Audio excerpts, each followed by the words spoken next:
Commissioner Lumagi. Good morning, Mr. Chair. Good morning, members of the Blue Ribbon Committee. To everyone, good morning.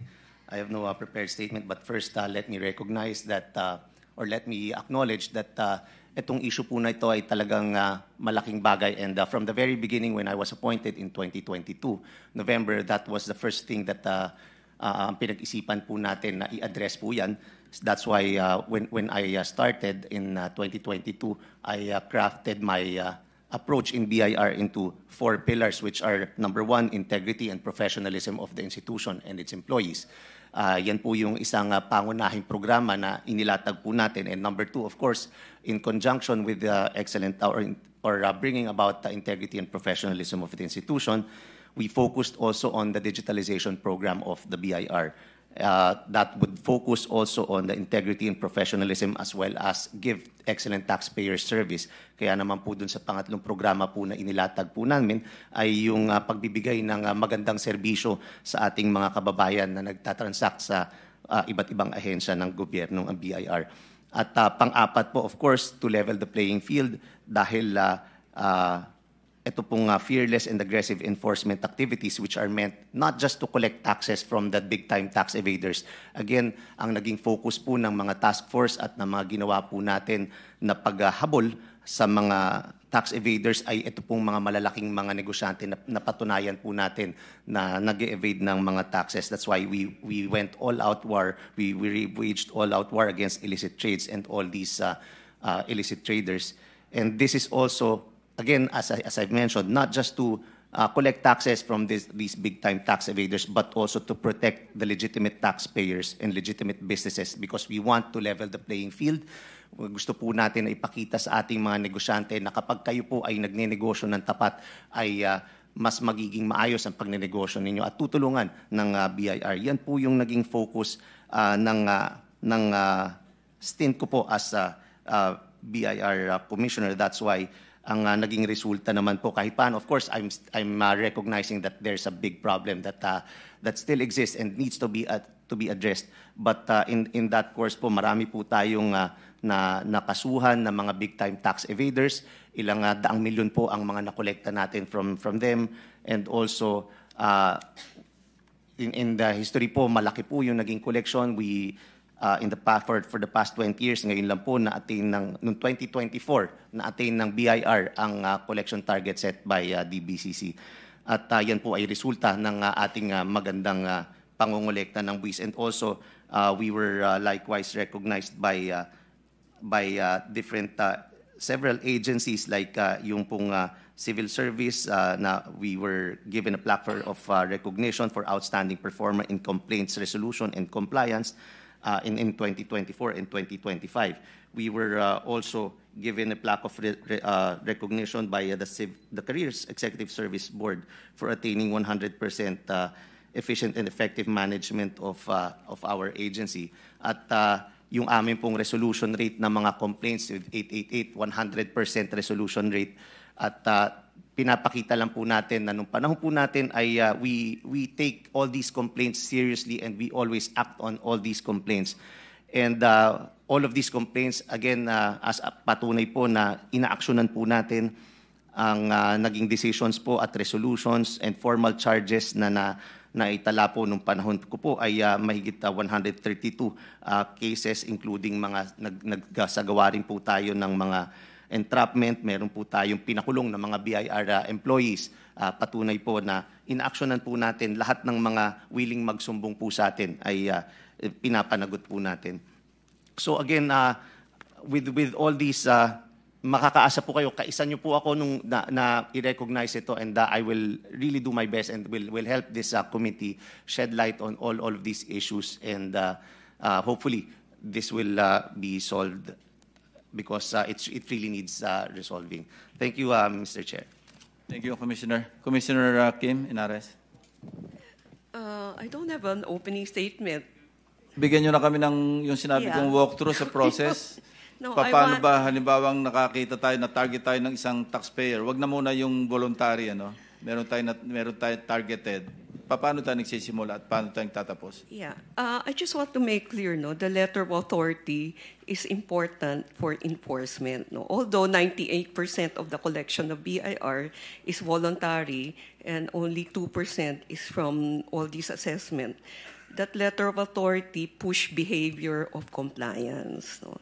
So, yun hindi pwedeng mawala yung takot kasi marami hindi nagbabayad. No? Meron study na we have not collected more than 1 trillion pesos, no, from tax evasion and all those things. No?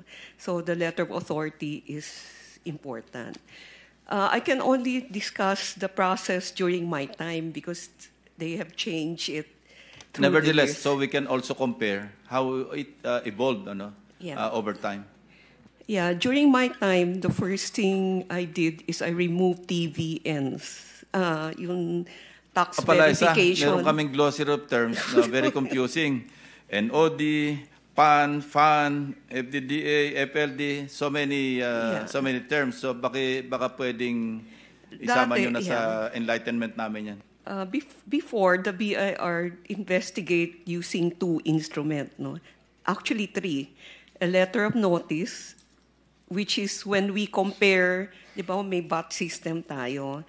So yung mga taxpayer, binibigay yung mga data, so kino-compare namin yung purchases, sales ng bawat taxpayer. Kung may discrepancy, sinusulatan namin, sinasabihan namin sila, no contact audit ito. No? Hindi namin sa pinupuntahan, sinusulatan lang namin na parang may diferensya yung nire-report nyo. Pwede ba explain nyo o kaya i-support nyo? So yun yung letter notice.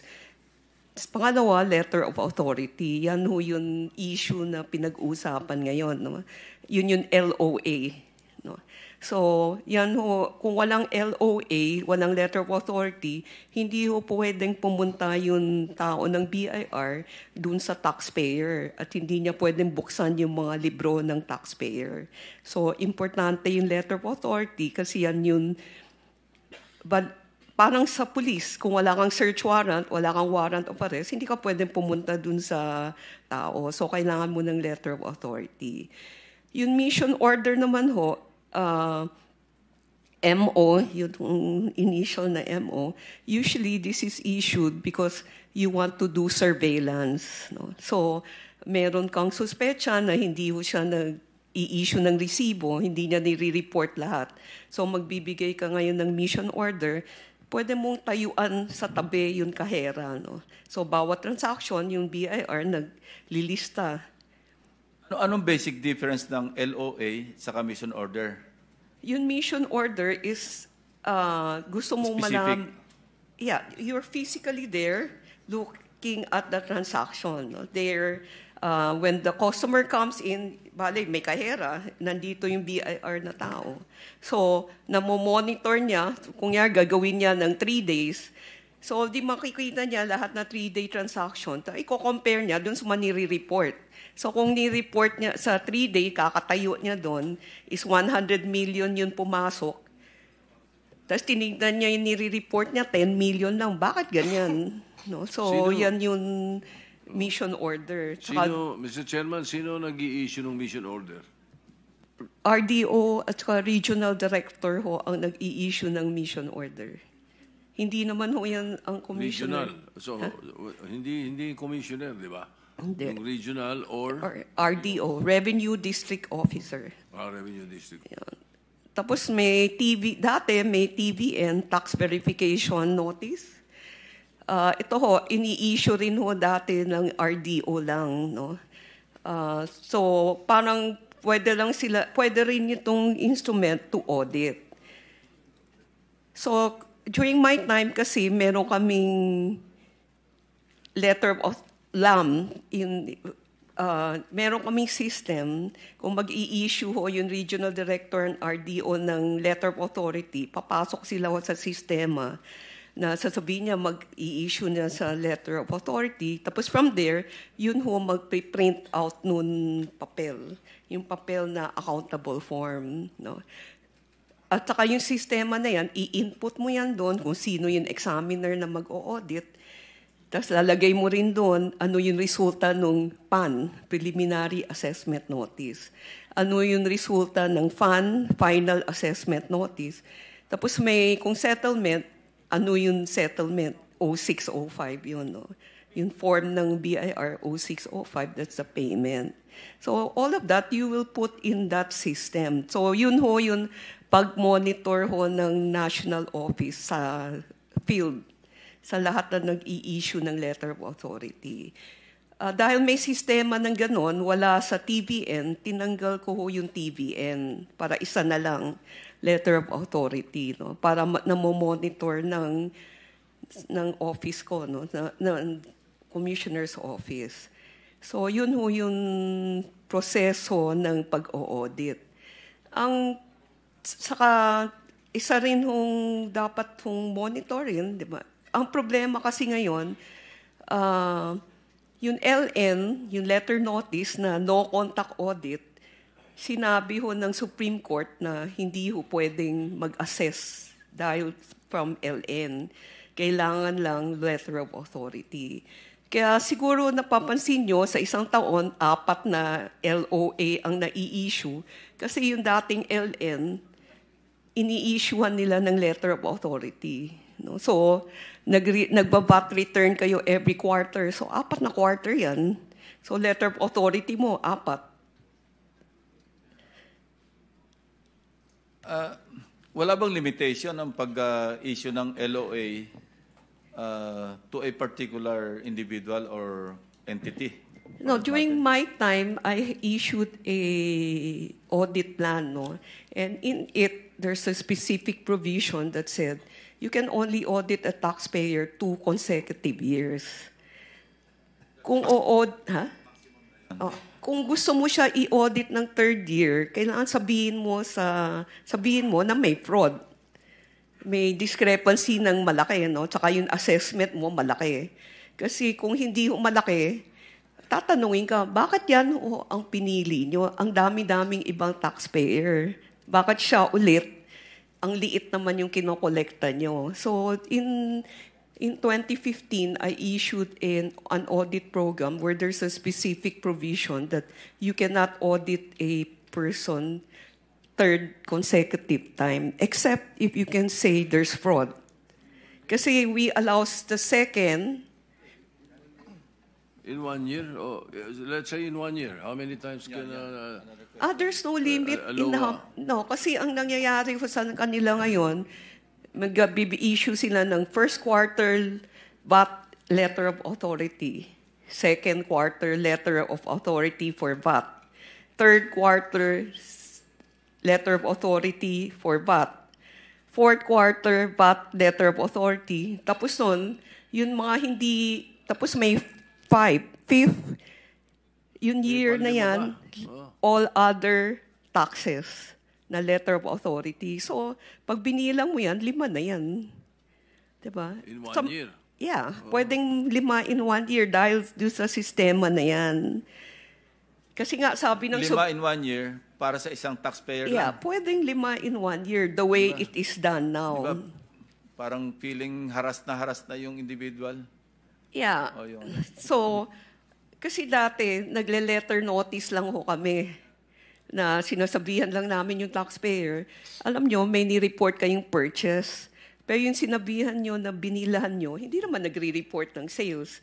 So, explain nyo nga bakit ganyan. No contact audit yan. Kaya lang, the Supreme Court said you cannot do that. I think one of the legislative reform that should be done, because we're all pushing toward digitalization, and globally, the move is also to non-contact audit. So the Related question, how is a LOA served at saka where is it served? it is served in the place of business of the taxpayer. Not in any other place. Yeah, not in Yung iba any- kasi sa mall eh. Sa mall, sa restaurant.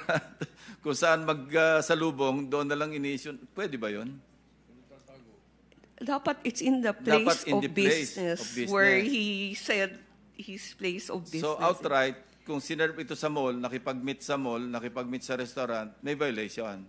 Yeah, because that you are supposed to serve Subject it to in the place administrative- of business. Subject to administrative sanction. kaagad. It can be, yeah, because you're not serving it properly. Yeah. Because if you go to the place of business at wala naman yung boss, pwede mo naman iwan dun sa manager. Diba?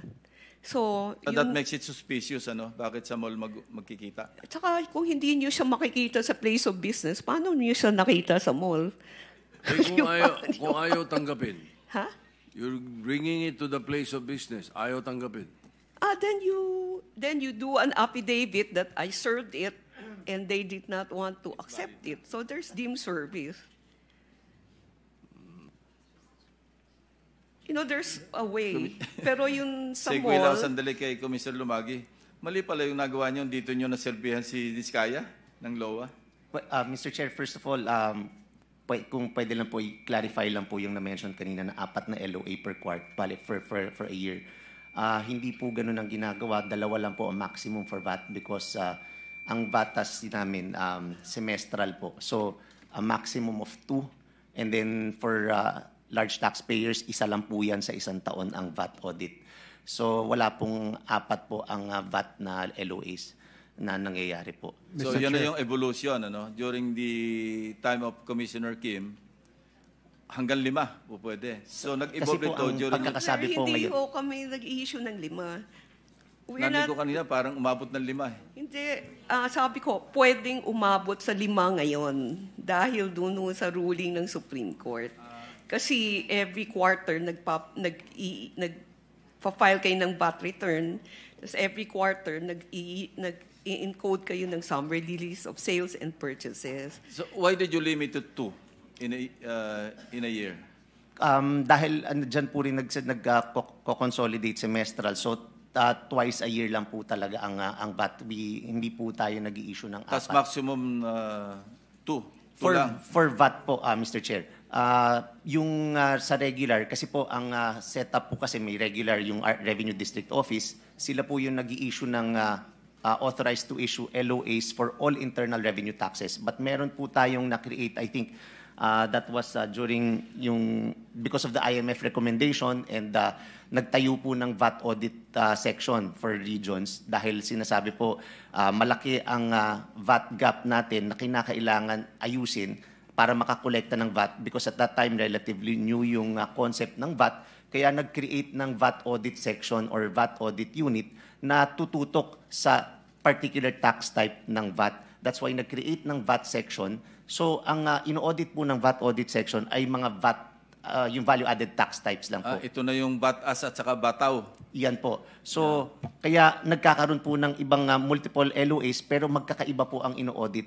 For Revenue District Office, yung regular, all other internal revenue taxes, kapag nag-issue po ang VAT audit section, VAT lang po ang ino-audit niyan. Kaya po yan yung dinidiscuss po na multiple LOAs dahil may all internal tapos meron sa VAT po.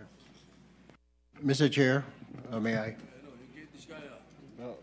Hindi, just to clarify, kasi pwede naman kung hindi mo matagpuan, ano, like for example, you iniiwasan kayo ni Diskaya, pero dito na-serve mo yung LOA sa kanya. Kasi may hearing. May hearing eh.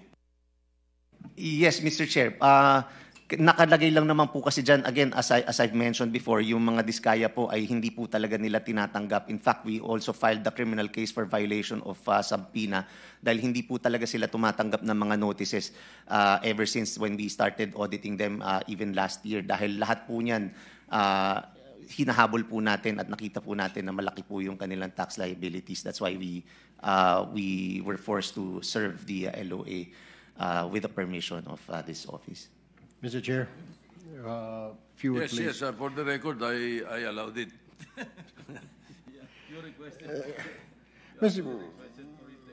Mr. Chair, ang problema ko kasi dito, former Commissioner Lumagi, and this committee, ito pong iba't ibang LOA, may VAT, may tax, iba-ibang tao ho ito Mr. Chair.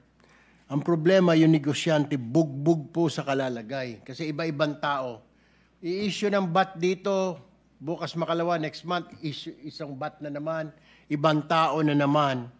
Gaya po nito, nag-email ho sa atin, in a span of 6 months, we were issued 4 separate letters of authority with 3 audits still ongoing. These laws overlap in periods and tax types, causing excessive disruption to our operation. And at the same time daw, Mr. Chair, yung mga bumibisita sa kanila, kailangan pa nilang kasi para bilisan nila yung kanilang pag-audit dun sa kumpanya na yun dahil nare-disrupt yung kanilang operations, kailangan nilang maglagay ng padulas, Mr. Chair. Ito po yung problema natin, Attorney Lumagi. Yung panahon po ninyo talagang dumami po talaga. Maaring may instruction kayo na 2 lang, inabuso naman po dito sa baba, kung hindi po law of mission order because mission orders, pwede lang gawin ng RD at saka RDO without your knowledge. Hindi na po sila kailangan magpaalam sa inyo. Tama po, hindi. Is this correct? Tama po, Mr. Chair. You see? Doon po naaabuso. Yung ibang tao, ang tingin na po nila, LOA pa rin, pero mission order na ini-issue ng mga RDO, ng mga RDs po ninyo, without your knowledge. Inabuso po nila. Kaya minsan, 4, 5, 6, kayo, instruction nyo, 2 lang. Sige. Pero when they issue MOs, iba pa ho yun eh. Yun ang nagiging problema, naabuso po ng panahon ninyo. Wala po kayong safety net to protect the businesses. Tama naman po, we agree. Kailangan po ng LOA para makakolekt tayo ng taxes. Unfortunately, paano naman po yung proteksyon ng negosyante from extortion? Wala po silang proteksyon. Kayo po doon sa taas niyo alam dito sa middle management po, doon nangyayari yung nakawan, Mr. Attorney Lumagi. And let me direct, Mr. Chair, if you would please, direct my question to Secretary Federico. Secretary, in my research po, we found out na 2% lang po ng taxes collected by the BIR ang na-generate ng LOA. Tama po ba ito? And 98% are voluntary po. 98% taxes collected are voluntary po ng mga businesses. Is this correct, Secretary Go? Mr. Chair, that is correct. Roughly, it's between 2 to 2+%. Of course, it varies from year to year. So perhaps in 1 year it could be about 2.5%. In 1 year it could be 2.6%. And yes, Mr. Chair, that is correct. That roughly 98% of the collections are voluntary. Thank you, Mr. Chair. Meron bang time na umabot tayo ng 3? Kasi ang alam kong standard, di ba, 3 to 5%? Yan ang parang internationally accepted standard. Naka-accomplish ba tayo ng 3% man lang? Mr. Chair, may I? Yes, please.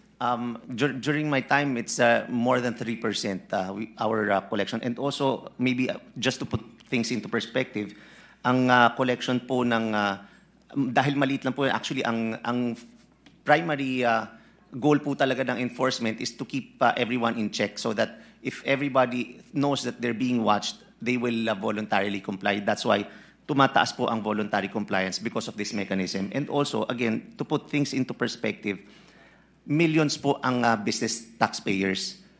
Million po ang business taxpayers, and then more than that, yung mga registered taxpayers, not just the business taxpayers. And ang nai-issuehan po ng LOA ay less than 1% of registered business taxpayers, which result in more than 3% of the total collections. And kung titingnan pa po natin, ang total, ang less than 0.20% ang nai-issuehan ng LOA compared with the total registered taxpayers. Again, less than 0.20% ang nai-issuehan ng LOA. For, again, if we compare it with the registered business taxpayers, it's less than 1%, which again results into more than 3% collection for the goal, Mr. Chair. Mr. Chair, may I direct my question now to the new Commissioner. Commissioner Mendoza, ano ho ang way forward natin dito? Kasi pati po mga small businesses, family-owned eatery, restaurant, family-owned na mga grocery store, pinatos pa rin po. I thought LOAs are only for major corporations, medium enterprises. Family-owned, gas station, eatery, grocery store, family-owned, mula Apari hanggang Davao. Ang dami yung nagrereklamo sa amin, punong-puno na. Kung magtatayo lang ako siguro, 1,000 na rin siguro. I suggest, Secretary Go and yourself, magtayo rin po na isumbong kay Secretary o isumbong kay Commissioner. Mapupuno po yung email niya. But anyway, pwede bang patigilin ho muna ito? I mean, tinigil lang ho, pero pati mga small businesses, kailangan man tamaan nito? Small veterinary clinic sa Quezon City, tinamaan. Halos lahat po eh. Hindi lang po malalaki, you're saying, Attorney Lumagi, maaari yung instruction mo yung mga big businesses talagang to force them. Pero yung mga family-owned businesses, mga small businesses, dapat hindi na po. Ano ho ang take nyo rito, Commissioner Mendoza? Yeah. Mr. Chair, technically ho, legally, wala naman hong limitation as to which type of taxpayers can be subjected to audit. So, regardless whether malaki ka or maliit, if you are perceived to be committing tax evasion or you are not paying the correct taxes, pwede ka po talagang ma-audit. But of course, there has to be prioritization in the conduct of audits, especially considering that we have limited manpower.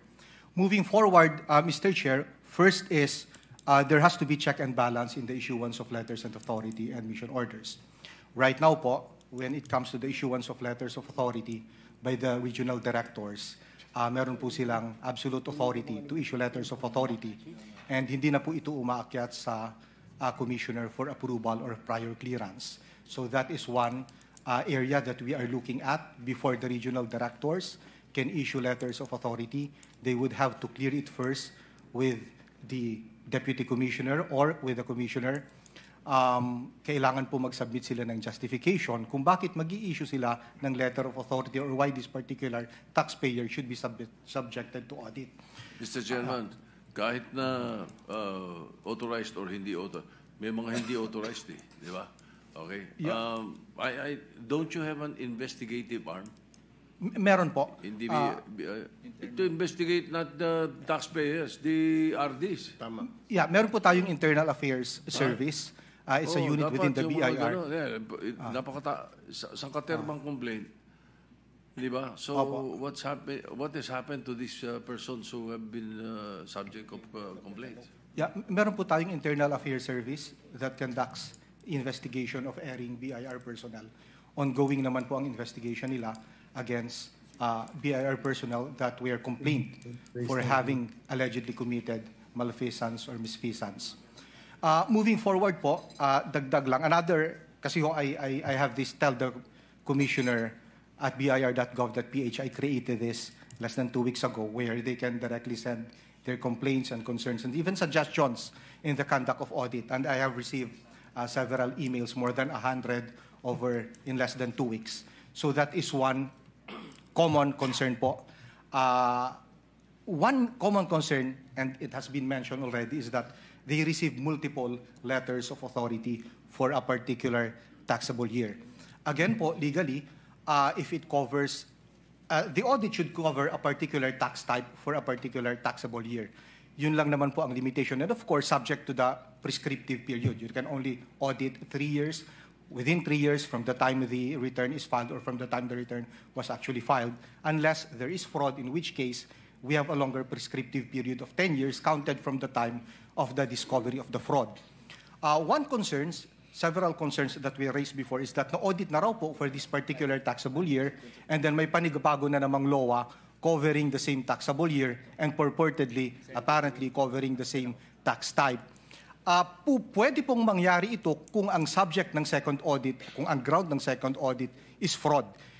In which case, we have a longer prescriptive period, and the prescriptive period runs from the time of the discovery of the fraud. But generally po, a particular LOA should only consider a particular tax type for a particular taxable period. Nangyayari po na nagkakamero ng maraming letters of authority kasi nga po, na-mention ni former Commissioner Jun Lumagi, meron tayong VATAS, VAT audit section that conducts audits once every semester. So sa isang taon ho, may 2 letters of authority na sila natatanggap. The creation of BATAS is actually a recommendation of the IMF many years ago dahil nakita po nila na meron nga tayong gap sa collection of taxes Apparently, hindi tayo ganun ka-efficient. So ang sabi ng IMF, why don't you create a special unit that will conduct only an audit of VATAS? Kaya ho nagkameron of VAT. Kaya ho nagkameron tayo ng VATAS. Ang reklamo lang ho ng mga taxpayers nga, and we are looking into this, is per semester, nakatanggap ka ng LOA for the first semester, may second semester ka na naman ng LOA, and they are not given enough time to reform. Hopefully, ang pakiusap nga nila, may mga natututunan sila dun sa previous audits, and they will be given enough time to incorporate this for the succeeding period para hindi na ho sila mo audit. So we're looking at the possibility of one, totally abolishing the VATAS and have its functions integrated into the regular units like the large taxpayer service. Meron din naman silang VAT unit or the regional directors. So instead of the regional directors doing audit only for other types of taxes except VAT, pwede ho nating tanggalin na natin yung VATAS at yung regional directors na ho ay mag-conduct ng audit covering all types of taxes, including VAT. May mga nagsasabi po na mas makakabuti ito kasi nga, una, isa na lang ang haharapin nila sa Bureau of Internal Revenue. And secondly, even if these laws cover different types of taxes, interconnected po yung mga dokumento. Kung ano yung voluminous documents na sinubject mo for that particular law covering this type of tax, isasubmit mo uli yun dito kasi konektado ho yun eh. Hindi naman magkakaibang dokumento ang isasubmit mo dahil lamang iba yung tax type na ino-audit. So that is one, another area po. We intend to revisit whether we will continue having the VATAS or simply abolish this and have this integrated into the regular units. And then another one is abolishing the special task forces and have their functions integrated also into the function of the regular unit so that in a particular taxable year, ideally they should also only be receiving one letter of authority for a particular taxable year. And then number 3 po is the monitoring. That is why I have directed the creation of a portal where I can monitor near time the status of all pending letters of authority. Right after I issue the order directing the suspension of all field audits, my succeeding order is to submit an inventory of all the status of all pending letters of authority. So nagsasabit po ang mga offices natin ngayon and I have directed the creation of a portal. Well, I can track ano na po ba ang nangyari sa particular law na ito, nasa ang stage na ba siya, magkano ba ang actual na nasingil. Because it produces the CCTV effect. If the people on the ground knows that the commissioner or the central office is meticulously monitoring the implementation of law, mas naiiwasan po yung abuse of discretion sa pagkakandak ng audit. Thank you, Mr. Chair. Thank you.